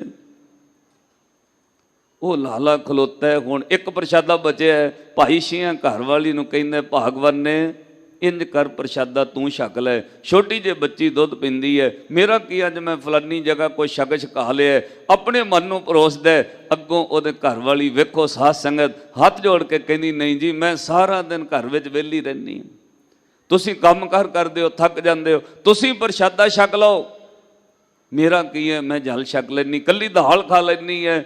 ਇੱਕ ਦੂਜੇ ਦਾ ਸਬਰ ਵੇਖਿਆ। ਪਹਿਲਾਂ ਮਨ ਵਿੱਚ ਸੀ ਕਈ ਦਿਨਾਂ ਦੇ ਭੁੱਖੇ ਨੇ, ਖੋ ਖੋ ਕੇ ਖਾਣਗੇ, ਅੱਜ ਵੇਖਿਆ ਤੇ ਵੰਡ ਕੇ ਖਾ ਰਹੇ ਨੇ। ਉਸ ਲਾਲੇ ਦਾ ਮਨ ਪਸੀਜ ਗਿਆ ਤੇ ਭਾਈ ਸ਼ੀਏ ਨੇ ਅੱਧਾ ਅੱਧਾ ਪ੍ਰਸ਼ਾਦਾ ਦੋਵਾਂ ਜੀਆਂ ਛਕਿਆ। ਛਕਣ ਤੋਂ ਪਹਿਲਾਂ ਗੁਰੂ ਨਾਨਕ ਦਾ ਸ਼ੁਕਰਾਨਾ ਕਰਕੇ ਕਿਹਾ, ਇੱਕ ਓੰਕਾਰ ਸਤਨਾਮ ਕਰਤਾ ਪੁਰਖ ਨਿਰਭਉ ਨਿਰਵੈਰ ਅਕਾਲ ਮੂਰਤ ਅਜੂਨੀ ਸਹਿ ਭੰਗ ਗੁਰ ਪ੍ਰਸਾਦ। ਜਦੋਂ ਗੁਰੂ ਦੀ ਵਡਿਆਈ ਵਿੱਚ ਇਸ ਤਰ੍ਹਾਂ ਮੂਲ ਮੰਤਰ ਪੜਿਆ, ਦੁਕਾਨਦਾਰ ਤੋਂ ਰਿਹਾ ਨਾ ਗਿਆ। ਪ੍ਰਸ਼ਾਦੇ ਛਕਦਿਆਂ ਵਿਹੜੇ 'ਚ ਆ ਗਿਆ, ਹੱਥ ਜੋੜ ਕਹਿੰਦਾ, ਉਹ ਤੇਰਾ ਸਾਹਿਬ ਕੌਣ ਹੈ ਜਿਹਨੂੰ ਸਿਮਰ ਕੇ ਇੰਨਾ ਸੁੱਖ ਹੈ? ਇੱਥੇ ਦੁੱਖ ਵਿੱਚ ਵੀ ਤੂੰ ਸੁੱਖ ਮਨਾਉਣਾ, ਜੇ ਭੁੱਖ ਦੇ ਤਾਂ ਇੱਥੇ ਹੀ ਰਾਜਾ ਵਾਲੀ ਤੇਰੀ ਅਵਸਥਾ ਹੈ। ਭਾਈ ਤੇਰਾ ਗੁਰੂ ਕਿੱਥੇ ਰਹਿੰਦਾ? ਮੈਂ ਵੀ ਜਾਣਾ। ਭਾਈ ਸ਼ੀਏ ਨੇ ਕਿਹਾ, ਉਹ ਕਰਤਾਰਪੁਰ ਰਹਿੰਦੇ ਨੇ।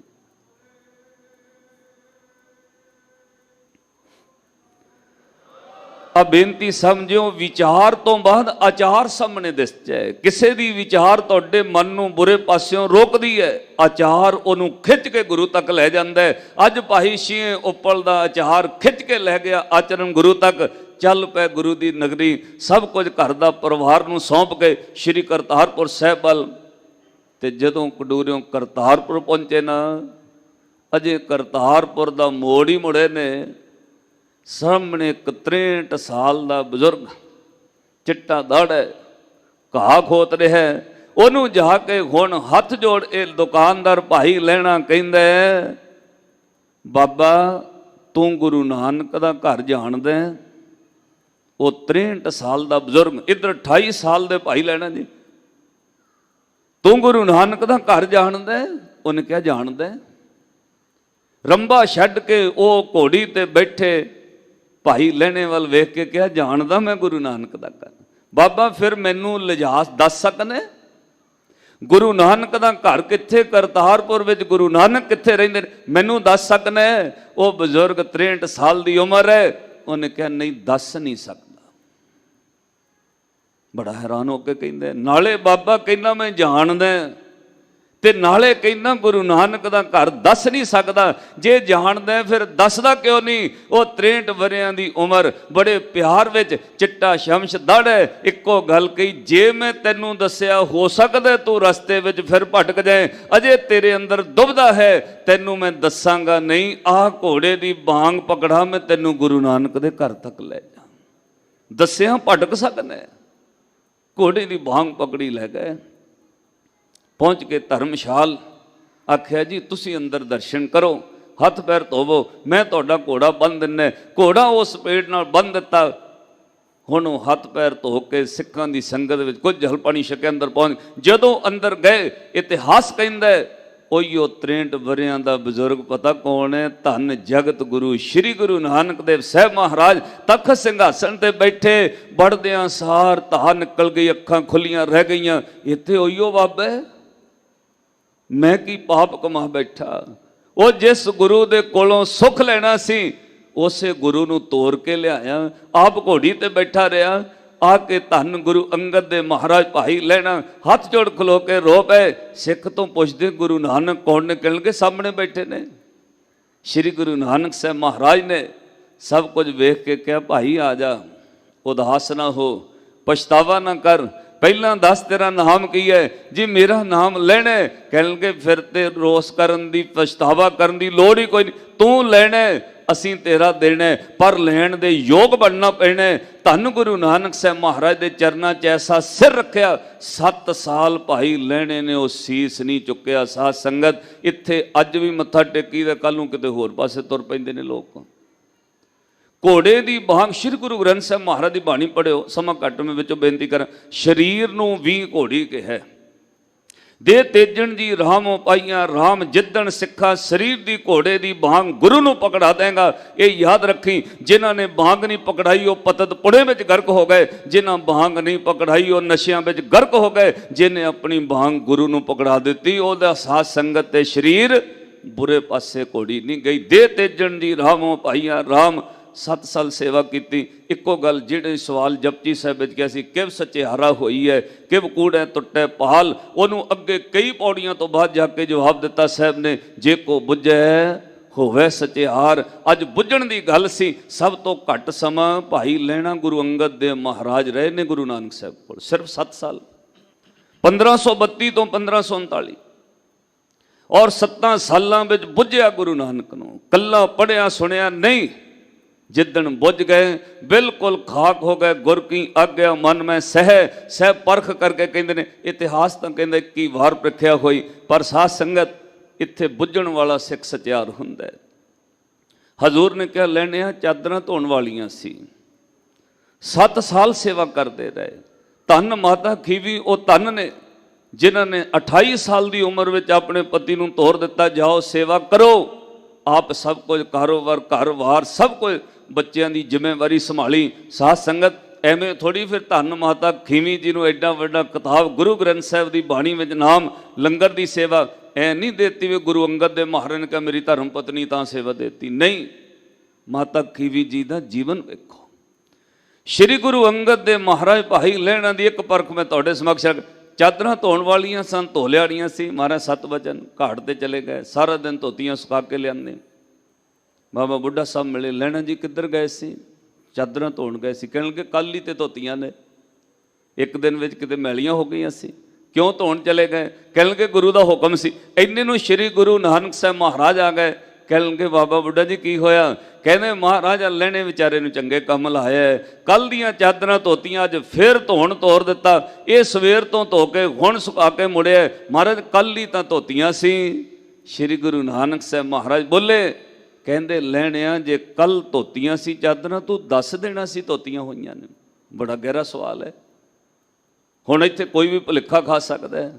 ਬੇਟਾ ਦੱਸ ਦੇਣਾ ਸੀ ਚਾਦਰਾਂ ਕੱਲ ਧੋਤੀਆਂ ਨੇ, ਇਹਦਾ ਮਤਲਬ ਗੁਰੂ ਨੂੰ ਪਤਾ ਨਹੀਂ? ਇੱਥੇ ਸਿੱਖ ਹੁੱਕ ਸਕਦਾ ਹੈ।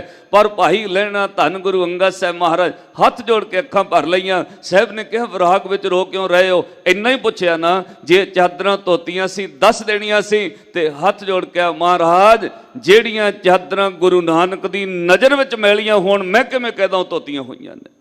ਮੈਂ ਕਿਵੇਂ ਕਹਿਦਾ ਉਹ ਕੱਲ ਧੋਤੀਆਂ ਨੇ? ਜਿਹੜੀਆਂ ਚਾਦਰਾਂ ਤੁਹਾਡੀ ਨਜ਼ਰ ਵਿੱਚ ਧੋਣ ਵਾਲੀਆਂ ਨੇ, ਮੈਂ ਕਿਵੇਂ ਕਹਿ ਦਾਂਦਾ ਤਾਂ ਕੱਲ ਧੋਤੀਆਂ ਨੇ? ਜੇ ਕੋ ਬੁੱਝੇ ਹੋਵੇ ਸਚਿਆਰ। ਫਿਰ ਸ਼੍ਰੀ ਗੁਰੂ ਨਾਨਕ ਸਾਹਿਬ ਮਹਾਰਾਜ ਨੇ ਉਸੇ ਵਕਤ ਉਲਟੀ ਗੰਗ ਬਹਾਇਓਨ।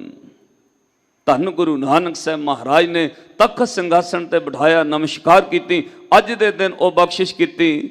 ਔਰ ਸ਼੍ਰੀ ਗੁਰੂ ਨਾਨਕ ਸਾਹਿਬ ਮਹਾਰਾਜ ਸੱਚੇ ਪਾਤਸ਼ਾਹ ਨੇ ਜਿਨ੍ਹਾਂ ਦਾ ਸੀਸ ਕਿਸੇ ਅੱਗੇ ਨਹੀਂ ਝੁਕਿਆ, ਵੱਡੇ ਵੱਡੇ ਜੋਗੀ ਗੁਰੂ ਨਾਨਕ ਅੱਗੇ ਝੁਕ ਗਏ। ਅੱਜ ਗੁਰੂ ਨਾਨਕ ਸਾਹਿਬ ਨੇ ਸੀਸ ਝੁਕਾ ਕੇ ਕਿਰਪਾ ਬਖਸ਼ਿਸ਼ ਕੀਤੀ। ਸਰੀਰ ਵਿੱਚ ਰਹਿੰਦਿਆਂ ਥਾਪਿਆਂ ਲੈਣਾ ਜੀਵਨ ਦੇ, ਗੁਰਿਆਈ ਸਿਰ ਛਤਰ ਫਿਰਾਇਆ, ਜੋਤੀ ਜੋਤ ਮਿਲਾਏ ਕੇ, ਸਤਿਗੁਰ ਨਾਨਕ ਰੂਪ ਵਟਾਇਆ। ਅਸੀਂ 70 ਸਾਲ ਦੇ ਬਜ਼ੁਰਗ ਹੋ ਗਏ ਸੀ, ਲੈ ਲੈਣਿਆ ਹੁਣ ਰੂਪ ਵਟਾ ਲੈਣਾ, ਹੁਣ ਅਸੀਂ ਫਿਰ ਜਵਾਨ ਉਸੇ ਤਰ੍ਹਾਂ ਦੇ ਹੋ ਜਾਣਾ। ਧੰਨ ਸ਼੍ਰੀ ਗੁਰੂ ਨਾਨਕ ਸਾਹਿਬ ਮਹਾਰਾਜ ਨੇ ਰੂਪ ਵਟਾ ਕੇ ਜੋ ਤੂੰ ਹਾਂ ਜੁਗਤ ਸਾਏ, ਸਹਿ ਕਾਇਆ ਫਿਰ ਪਲਟੀਐ, ਕਾਇਆ ਪਲਟ ਜੋ ਤੋਈਓ ਧਰੀ। ਤੇ ਭਾਈ ਗੁਰਦਾਸ ਸਾਹਿਬ ਕਹਿੰਦੇ ਨੇ, ਆਓ ਆਪਾਂ ਵੀ ਉਹ ਪੰਕਤੀ ਪੜ੍ਹੀਏ। ਨਾਨਕ ਰੂਪ ਵਟਾਇਆ ਸਤਿਗੁਰ, ਨਾਨਕ ਰੂਪ ਵਟਾਇਆ, ਨਾਨਕ ਰੂਪ ਵਟਾਇਆ ਸਤਿਗੁਰ, ਨਾਨਕ ਰੂਪ ਵਟਾਇਆ, ਨਾਨਕ ਰੂਪ ਵਟਾਇਆ ਸਤਿਗੁਰ, ਨਾਨਕ ਰੂਪ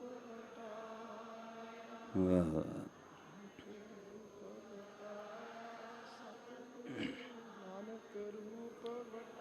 ਗੱਜ ਕੇ ਜੋਤੀ ਜੋਤ ਮਿਲਾਏ ਕੇ, ਜੋਤੀ ਜੋਤ ਮਿਲਾਏ ਕੇ, ਜੋਤੀ ਜੋਤ ਮਿਲਾਏ।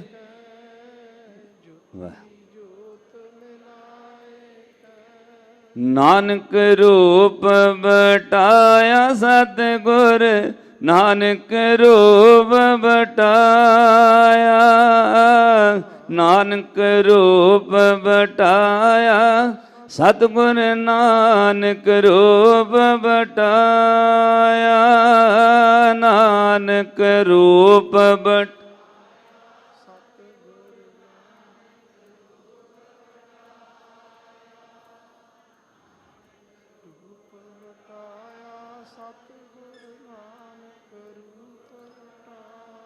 ਥਾਪਿਆ ਲੈਣਾ ਜੀਵਨ ਦੇ, ਗੁਰ ਆਈ ਸਿਰ ਛਤਰ ਫਿਰਾਇਆ। ਲੈਣੇ ਦੀ ਫਿਰ ਰਾਈ ਹੈ, ਨਾਨਕਾ ਦੋਹੀ ਖੱਟੀ ਹੈ। ਜਿੰਨੀ ਵਡਿਆਈ ਸ੍ਰੀ ਗੁਰੂ ਨਾਨਕ ਸਾਹਿਬ ਮਹਾਰਾਜ ਦੀ, ਪਾਤਸ਼ਾਹ ਨੇ ਉਹਦੇ ਨਾਲੋਂ ਵੀ ਉੱਚੀ ਭਾਈ ਲੈਣੇ ਦੀ ਵਡਿਆਈ ਉੱਚੀ ਕਰਕੇ ਕਿਹਾ, ਲੈਣੇ ਧਰਿਓਨ ਛਤਰ ਸਿਰ, ਅਸਮਾਨ ਕਿਆੜਾ ਛਿਕਿਓਨ।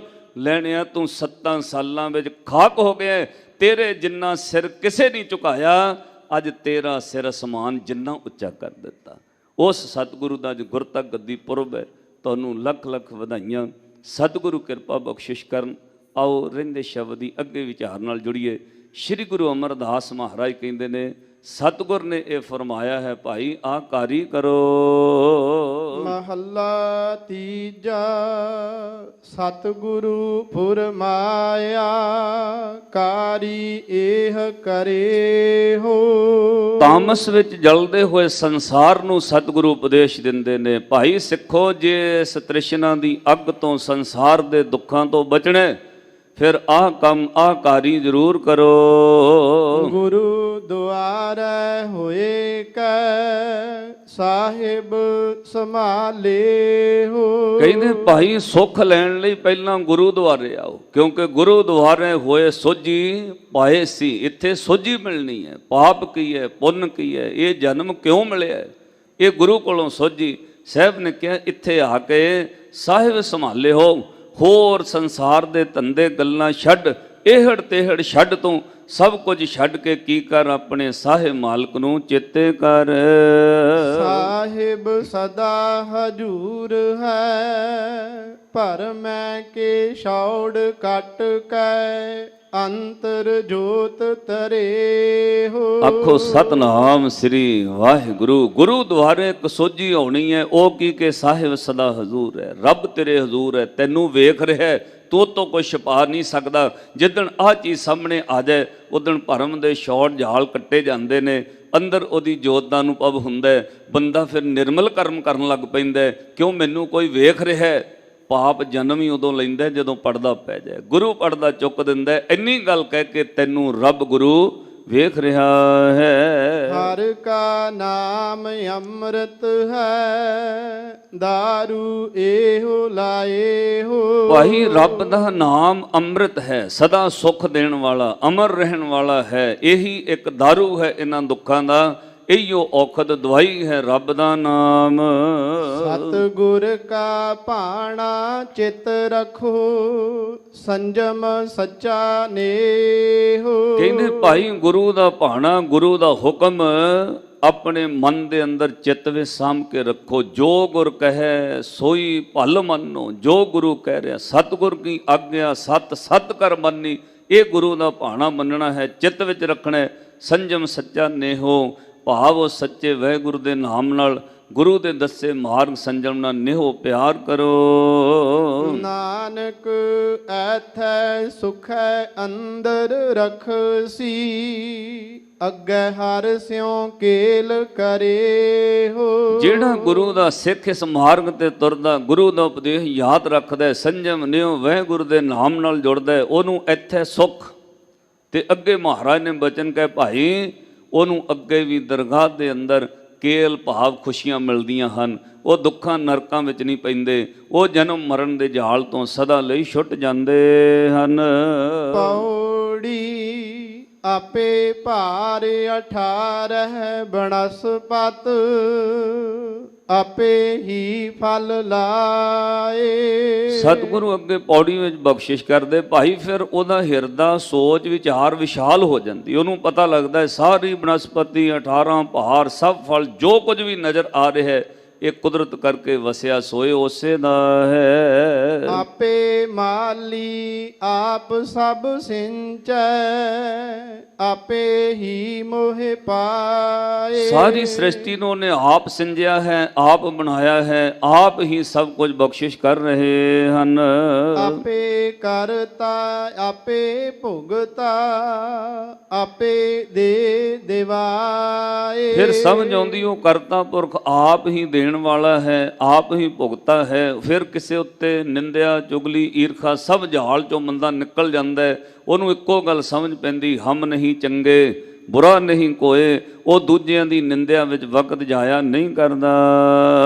ਆਪੇ ਸਾਹਿਬ ਆਪੇ ਹੈ ਰਾਖਾ, ਆਪੇ ਰਹਿਆ ਸਮਾਏ। ਫਿਰ ਸਮਝ ਆਉਂਦੀ ਆਪ ਹੀ ਉਹ ਮਾਲਕ ਵਾਹਿਗੁਰੂ ਰੱਖਣ ਵਾਲਾ ਹੈ, ਆਪ ਹੀ ਸਭ ਦੀ ਸੰਭਾਲ ਕਰਦਾ ਹੈ, ਸਭ ਵਿੱਚ ਉਹ ਆਪ ਸਮਾਇਆ ਹੋਇਆ ਹੈ। ਜਨ ਨਾਨਕ ਵਡਿਆਈ ਆਖੈ ਹਰ ਕਰਤੇ ਕੀ, ਜਿਸਨੋ ਤਿਲ ਨਾ ਤਮਾਏ। ਸਭ ਕਹਿੰਦੇ ਭਾਈ ਇਹ ਵਡਿਆਈ ਉਸ ਕਰਤੇ ਪੁਰਖ ਦੀ ਹੈ ਜਿਸ ਨੂੰ ਤਿਲ ਮਾਤਰ ਵੀ ਤਮਾ ਨਹੀਂ ਹੈ। ਉਸ ਨੇ ਸਭ ਕੁਝ ਸਿਰਜਿਆ ਹੈ ਪਰ ਉਸ ਨੂੰ ਤਮਾ ਨਹੀਂ ਤਿਲ ਮਾਤਰ ਵੀ। ਉਹਦੇ ਨਾਲ ਜੁੜਨ ਵਾਲਿਆਂ ਦੀ ਤਮਾ ਮੁੱਕ ਜਾਂਦੀ ਹੈ, ਰੱਬ ਦੇ ਸ਼ੁਕਰ ਵਿੱਚ ਜੁੜ ਜਾਂਦੇ ਹਨ, ਜੀਵਨ ਜਨਮ ਸਫਲ ਹੋ ਜਾਂਦਾ ਹੈ, ਸੰਸਾਰ ਦੀ ਚਿੰਤਾ ਜਾਲ ਚੋਂ ਮੁਕਤ ਹੋ ਜਾਂਦੇ ਹਨ। ਸਤਿਗੁਰੂ ਕਿਰਪਾ ਬਖਸ਼ਿਸ਼ ਕਰਨ। ਆਪਾਂ ਸਾਰਿਆਂ ਉੱਤੇ ਸ਼ਬਦ ਦਾ ਭਾਵ ਹਿਰਦੇ ਵਿੱਚ ਵਸੇ। ਸਮੂਹ ਸੰਗਤਾਂ ਨੂੰ ਸਤਿਗੁਰ ਦੇ ਮਹਾਨ ਪੁਰਬ ਦੀਆਂ ਲੱਖ ਲੱਖ ਵਧਾਈਆਂ, ਭੁੱਲ ਚੁੱਕ ਦੀ ਖਿਮਾ ਬਖਸ਼ਣੀ। ਸਮੂਹ ਪ੍ਰਬੰਧ ਦਾ ਧੰਨਵਾਦ। ਸਤਿਕਾਰਯੋਗ ਸਿੰਘ ਸਾਹਿਬ ਗਿਆਨੀ ਜਗਤਾਰ ਸਿੰਘ ਜੀ ਮੁੱਖ ਗ੍ਰੰਥੀ ਸ੍ਰੀ ਦਰਬਾਰ ਸਾਹਿਬ, ਉਹਨਾਂ ਦਾ ਧੰਨਵਾਦ। ਆਪ ਸੰਗਤਾਂ ਦਾ ਧੰਨਵਾਦ। ਕੋਟਾਨ ਕੋਟ ਸ਼ੁਕਰ ਗੁਰੂ ਰਾਮਦਾਸ ਸਾਹਿਬ ਸੱਚੇ ਪਾਤਸ਼ਾਹ ਜੀਆਂ ਦਾ। ਭੁੱਲਾਂ ਚੁੱਕਾਂ ਦੀ ਖਿਮਾ ਬਖਸ਼ਣੀ ਜੀ। ਆਖਰੀ ਪੰਕਤੀਆਂ ਦੇ ਪਾਠ ਸਰਵਣ ਕਰੋ ਜੀ। ਆਪੇ ਸਾਹਿਬ ਆਪੇ ਹੈ ਰਾਖਾ, ਆਪੇ ਰਹਿਆ ਸਮਾਏ। ਜਨ ਨਾਨਕ ਵਡਿਆਈ ਆਖੈ ਹਰ ਕਰਤੇ ਕੀ, ਜਿਸਨੋ ਤਿਲ ਨਾ ਤਮਾਏ। ਵਾਹਿਗੁਰੂ ਜੀ ਕਾ ਖਾਲਸਾ, ਵਾਹਿਗੁਰੂ